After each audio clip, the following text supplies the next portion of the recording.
On September 20, 1942, at 9:2247 a.m., Lieutenant Commander Eddie Sanders was seated in the cockpit of a Japanese fighter aircraft at Naval Air Station North Island in San Diego. This particular Mitsubishi A6M Model 2110 with serial number 4593 had previously belonged to Flight Petty Officer First Class Tadayoshi Koga. Tragically, Koga had perished when his plane flipped over in a marsh near the Aleutian Islands 2.5 months prior, breaking his neck. However, the aircraft remained largely undamaged.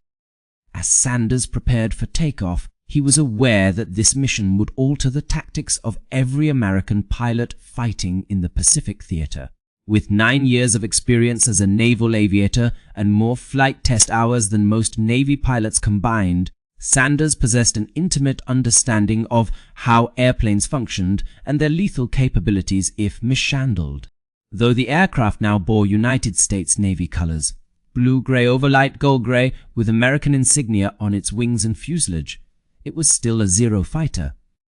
Since December 7, 1941, it had been the dominant force in Pacific skies, instilling fear among American pilots more than any other enemy aircraft. Sanders had thoroughly reviewed every available intelligence report about the Zero, read accounts from surviving pilots who faced it in combat, and analyzed reconnaissance photographs. He was well versed in its statistics to a 12-to-1 kill ratio over China, and on Easter Sunday, April 5, 1942, 36 Zeros had engaged 60 British aircraft near Colombo, shooting down 27 of them, 15 Hurricanes, 8 Swordfish and 4 Fulmars, with just 1 Zero lost. American P-39s were destroyed at high altitude, while F-2A Buffalo fighters suffered devastating losses over the Philippines. Meanwhile, F-4F Wildcats struggled against an enemy that could outmaneuver them in tight turns and climb faster than any U.S. aircraft. The official American strategy when encountering a Zero was straightforward: avoid traditional dogfighting tactics. Opt for dive and zoom maneuvers instead of engaging in turning fights or attempting to match the Zero's agility. Such engagement would inevitably result in defeat. However, adhering to this approach often meant breaking off from bomber formations and leaving wingmen behind. It also allowed the enemy to gain air superiority, which they exploited by targeting carriers, bombing airfields, and destroying entire squadrons on the ground. American pilots were falling victim to these tactics due to a lack of knowledge about how to effectively combat the Zero's strengths and exploit its weaknesses. The captured Zero that Sanders was scheduled to fly had been recovered from Akutan Island in the Aleutians following Koga's death on June 4, 1942. 3 recovery attempts were necessary before successfully extracting it from the marsh. The first team arrived on July 11th and inspected the site while recovering Koga's remains. A second attempt on July 12th failed when their ship lost 2 anchors.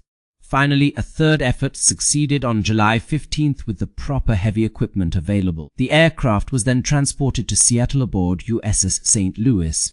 Miguel will arrive on August 1st and be transported by barge to San Diego, where he is expected to reach on August 12th.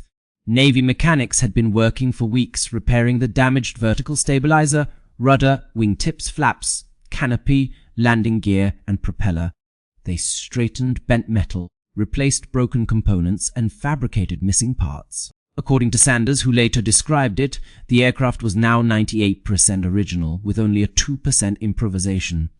After starting the engine, which is a 14-cylinder Nakajima Sakai 12 radial, he noticed that its sound was familiar yet distinct from American radials, differing in pitch and rhythm. The propeller began to spin rapidly as Sanders verified all instruments showed normal readings. All pressure was fine and temperatures were rising steadily. Everything seemed correct, so he taxied the aircraft to the runway. The Zero felt nimble on the ground with responsive controls that moved smoothly under his hands. Museum specifications indicated a loaded weight of approximately 555 pounds, which is 871 pounds lighter than an F4 Wildcat's weight of 26 pounds. This substantial difference in weight was noticeable.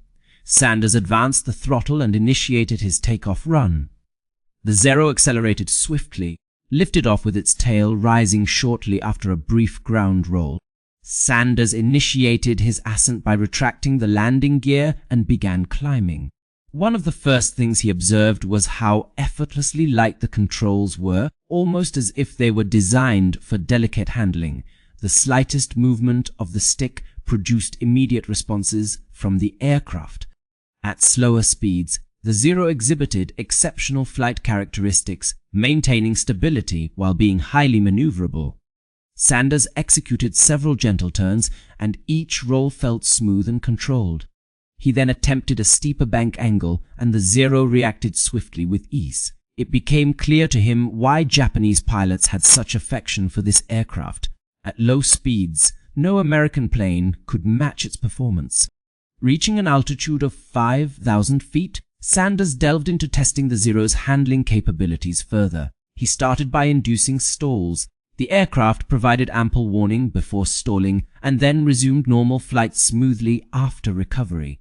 Next, he tried spins, which the Zero performed cleanly and corrected promptly. The Zero's behavior at low speeds was impressively forgiving and responsive, perfectly balanced in every aspect. It seemed capable of elevating even average pilots to a higher level of confidence and making skilled pilots feel nearly invincible. After thoroughly evaluating its capabilities, Sanders pushed the throttle forward and accelerated. At 190 knots, the Zero felt excellent. Its controls were light and responsive, making it seem capable of anything based on pilot reports. However, as soon as Sanders hit 200 knots, everything shifted dramatically. He attempted to roll right but found that despite moving the stick, the ailerons responded sluggishly. It was like trying to maneuver through thick molasses. Both hands were required to force any kind of roll, and even then, the aircraft's response lagged behind. The input and output did not match as they had at lower speeds. When Sanders tried rolling left, it became somewhat easier compared to rolling right. Still, it wasn't nearly as crisp as before, but better than his failed attempt to the right. There was a noticeable asymmetry in how the controls worked. The Zero favored a left roll and resisted rolls to the right much more. As he pushed the speed up to 220 knots and then 240 knots, this issue worsened significantly. At 250 knots, rolling the Zero to the right seemed physically impossible due to frozen ailerons, requiring immense force on the control stick for minimal response from the aircraft. Sanders felt as though he were attempting to maneuver a truck rather than a fighter plane. This was the critical flaw at high speeds, particularly to the right. The Zero lacked agility. It could not execute rapid reversals above 200 knots. Any American pilot who grasped this limitation would have an advantage by inducing a high speed engagement and forcing the Zero past 200 knots before performing a sharp right roll.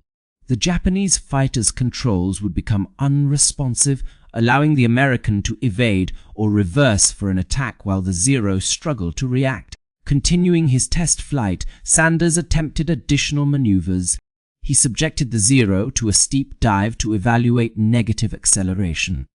The engine sputtered and stalled as fuel flow was disrupted by the carburetor's float design, which couldn't handle negative G-forces. Interruption of fuel supply caused the engine to stall until positive G-forces were restored by Sanders. This was another critical flaw of the Zero. It couldn't keep up with an American plane during a steep dive as its engine would stall. A pilot being chased could simply push their aircraft into such a dive, causing negative G-forces that would cause the Zero's engine to fail while the American craft's pressure-fed carburetor kept working. Sanders also pointed out that there was no armor protection in the Zero, no steel plate behind the pilot, and no bulletproof glass. The fuel tanks lacked self-sealing capabilities, meaning a few hits from 50-caliber machine guns would set it ablaze. To achieve superior speed and agility, the Japanese had compromised on safety features by building an unarmored aircraft that was both lightweight and highly vulnerable to damage. Consequently, pilots faced grave risks when hit. After only 25 minutes in the air, Sanders landed and quickly penned his initial report while still feeling the adrenaline rush. He had just experienced firsthand one of the most dangerous enemy planes in the Pacific and identified its critical weaknesses. His document clearly stated that at speeds over 200 knots, the ailerons would lock up, making any roll maneuver sluggish and requiring significant force on the control stick. Additionally, due to its float-type carburetor, the engine would stall under negative acceleration. For pilots struggling against zeros, Sanders recommended engaging in a vertical dive with full power if possible, thereby increasing their distance from the pursuer as the Zero's engine stalled. Once reaching approximately 200 knots, he advised making a sharp right roll to evade the incoming fire before the Zero pilot could aim accurately. Those 3 sentences could save hundreds of American lives. From September 20 to October 15 in 1942, Sanders conducted an additional 23 test flights over a span of 25 days. Every flight corroborated what he had initially discovered. The Mitsubishi A6M Zero proved to be a remarkable low-speed dogfighter but exhibited significant drawbacks at high speeds. American combat tactics needed revision. They should avoid engaging in turns with the Zero and instead rely on speed and high-speed maneuvers. Pilots were advised to execute hard right rolls above 200 knots and employ negative G pushovers to disrupt the Zero's engine performance. Tactical recommendations were disseminated to Pacific Fleet units shortly after Sanders' inaugural flight late in September 1942, with pilots in combat zones receiving the briefing within a few days. Initial skepticism was common due to the Zero's long-standing dominance, leading many to doubt its vulnerabilities. However, others eagerly embraced any potential advantages and promptly integrated the new tactics into their operations. One such pilot was Marine First Lieutenant Kenneth Walsh, who used Sanders' findings during his combat mission on August 15, 1943, over Lavella Island in the Solomon Islands campaign. On that day, he shot down 2 dive bombers and a fighter plane. Later, on August 30th, while flying over Kahili, Walsh faced around 50 Zero fighters. He had previously attended the briefing about the captured Zero. Walsh knew exactly what action to take when a Zero fighter closed in on him. As the enemy plane approached his tail, he executed a spliss maneuver with his Corsair. He inverted and pulled through while diving nose first. The Corsair quickly gained speed during this descent. Walsh needed to reach at least 240 knots, ideally 260 knots. Following Sanders' report, he sharply rolled to the right as he continued the dive. Tracer rounds from the Zero flew past his aircraft's underside, narrowly missing him. The Zero pilot was firing but failed to hit because his plane couldn't roll quickly enough in that direction. Walsh knew from intelligence gathered from a captured Zero that its performance differed when rolling left versus right. If he hadn't known which way to roll, instinct might have led him to roll left instead, likely resulting in being shot down. By the end of the day, Walsh had shot down 4 Zeros before having to ditch his own aircraft due to damage. His actions earned him the Medal of Honor. Later, he remarked that the knowledge about how to handle a Zero on his tail, based on information from the captured fighter, saved his life multiple times during combat missions. Walsh emerged from the war with 21 confirmed aerial victories, ranking 4th among Marine Corps aces.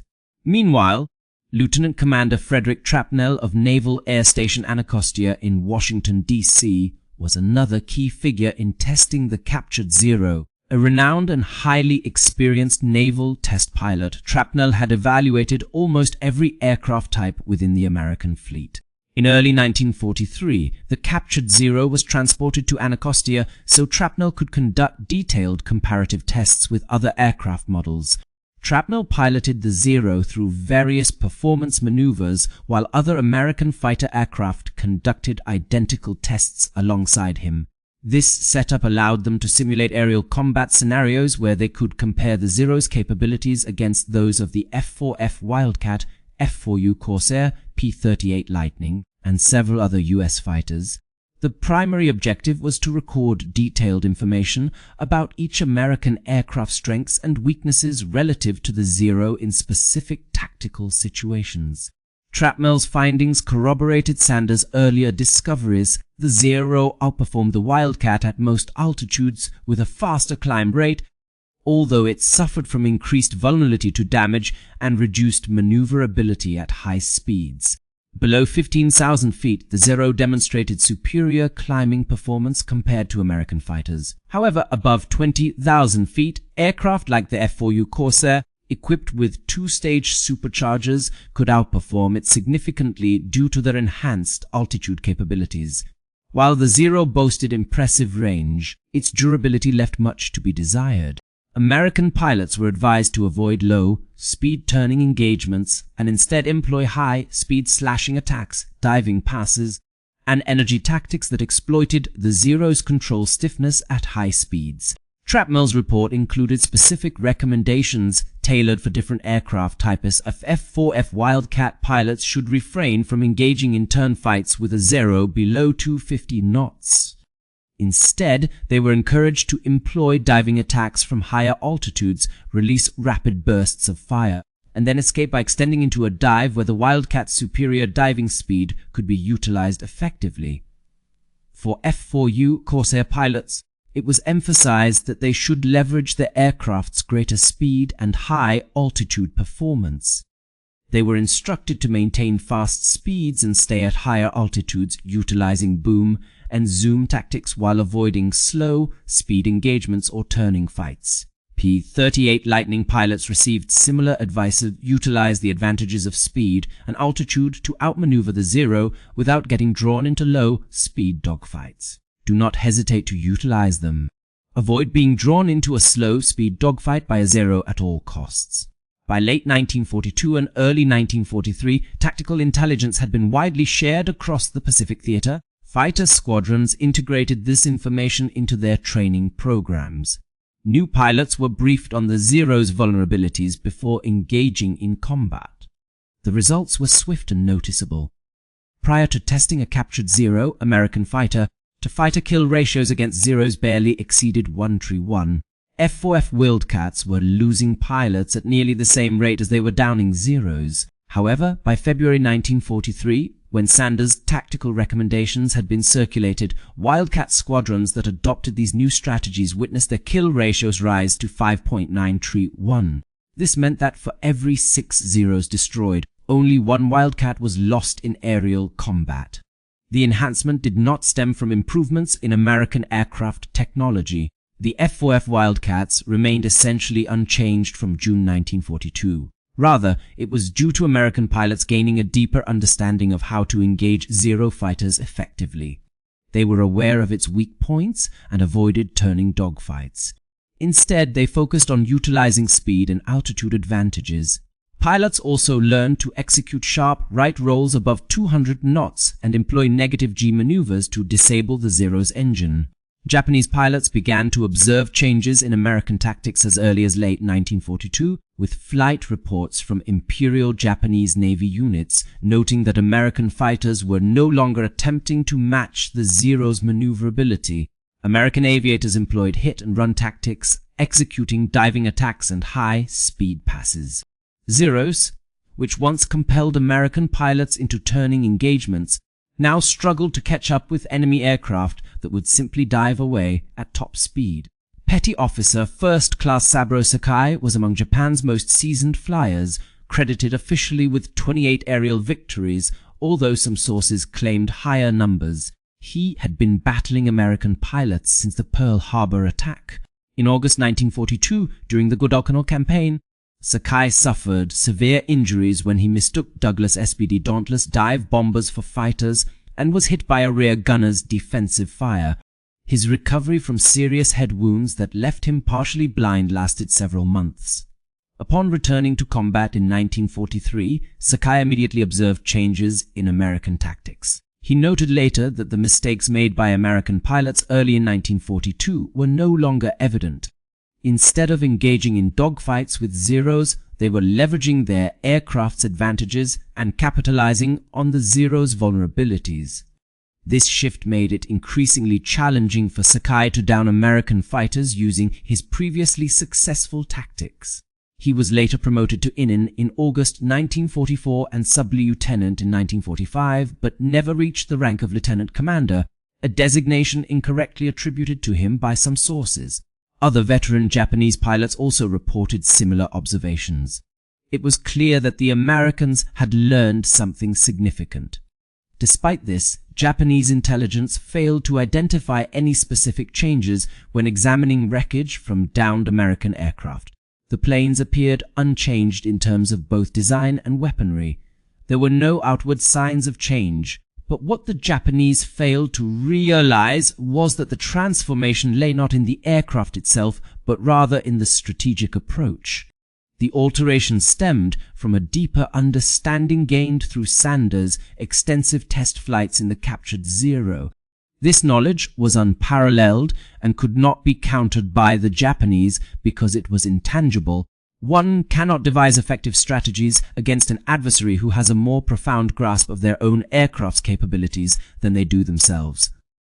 By early 1943, American pilots had conducted far more extensive test flights in the Zero compared to most Japanese aviators ever would. Sanders and Trapnell meticulously documented every nuance, limitation, and vulnerability of the Zero. This critical information was now available to American combat pilots, giving them a decisive edge. Meanwhile, Japanese pilots continued to operate their aircraft using methods they had employed from the outset. However, the Americans were now well informed about how to exploit each weakness in the Zero's performance envelope. The psychological effect on the Japanese pilots was profound. During the initial phase of the war, Zero pilots had ruled the skies over the Pacific, confident that no American fighter could match their agility in a dogfight.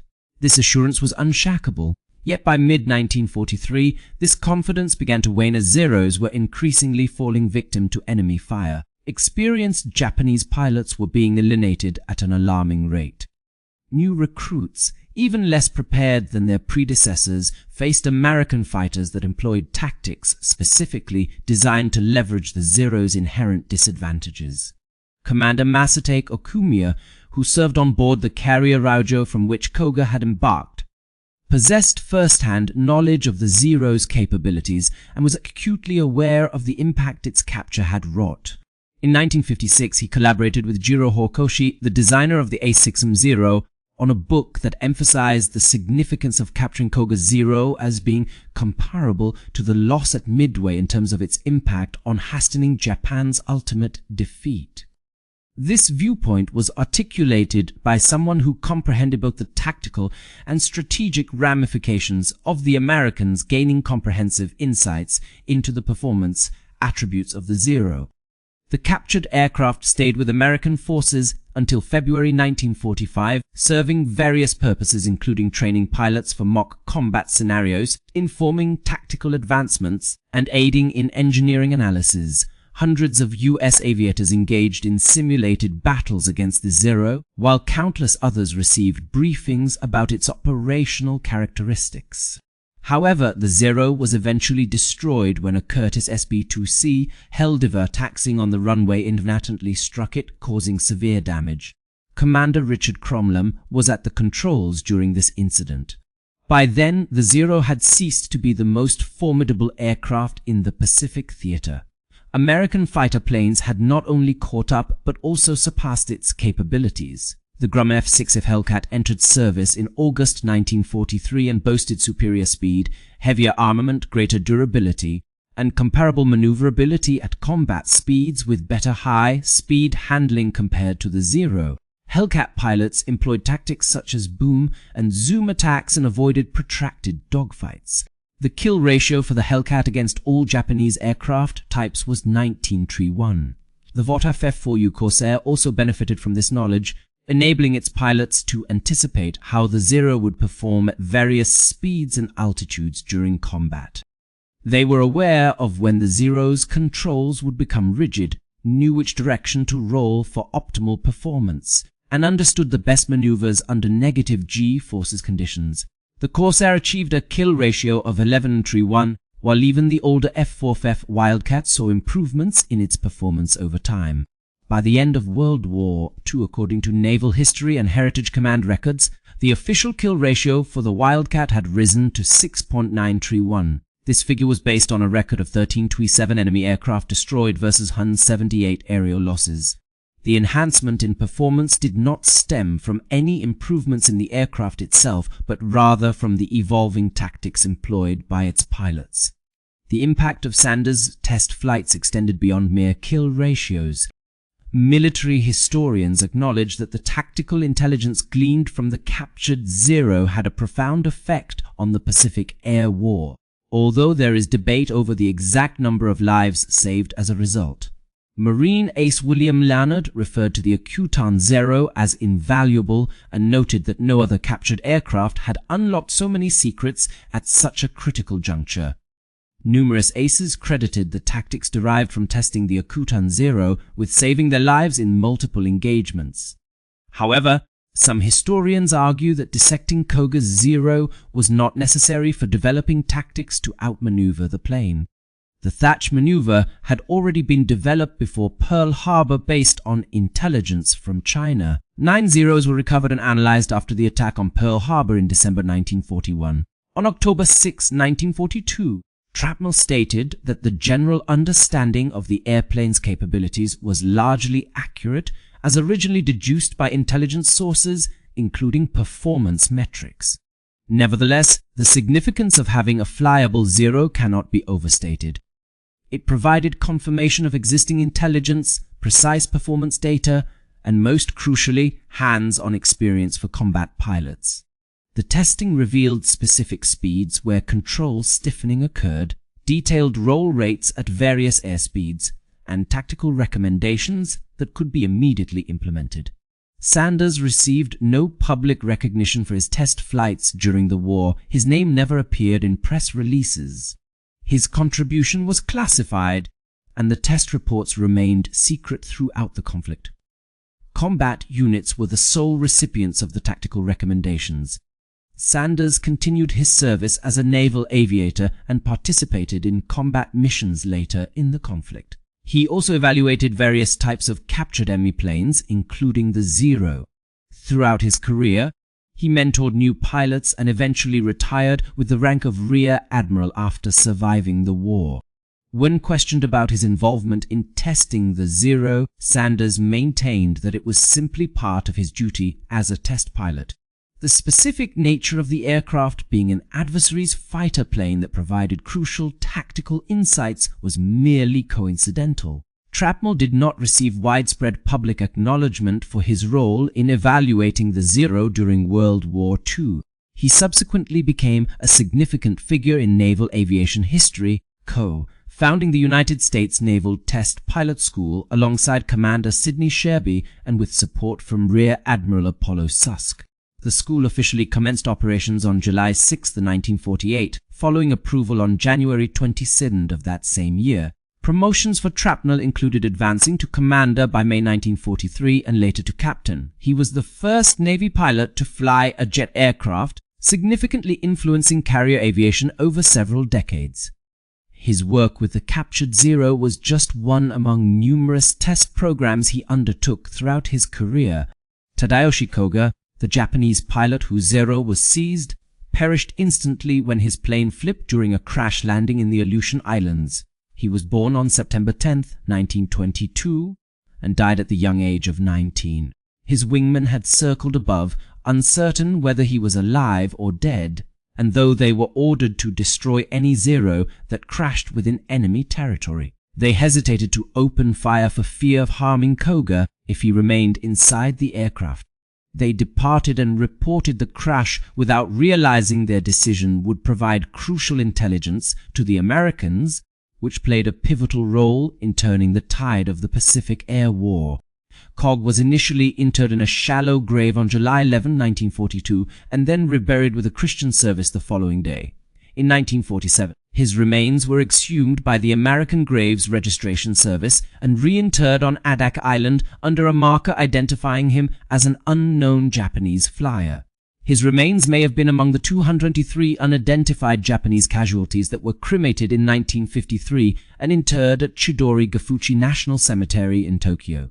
Throughout the war, his family was unaware that their loved one's aircraft had fallen into American hands and flown by US pilots. The Japanese military did not acknowledge the loss of this Zero until after the conflict ended. Known as the Akutan Zero, it became one of the most significant intelligence victories of World War II.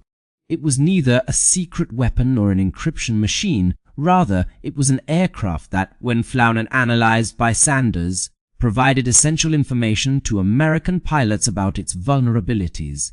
This knowledge disseminated from pilot to pilot, squadron to squadron across the entire Pacific theater, altering tactics, training methods, and ultimately outcomes.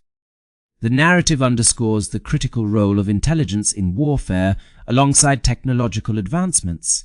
Despite no changes being made to the Zero's design between June 1942 and February 1943, this newfound understanding significantly impacted the course of the war.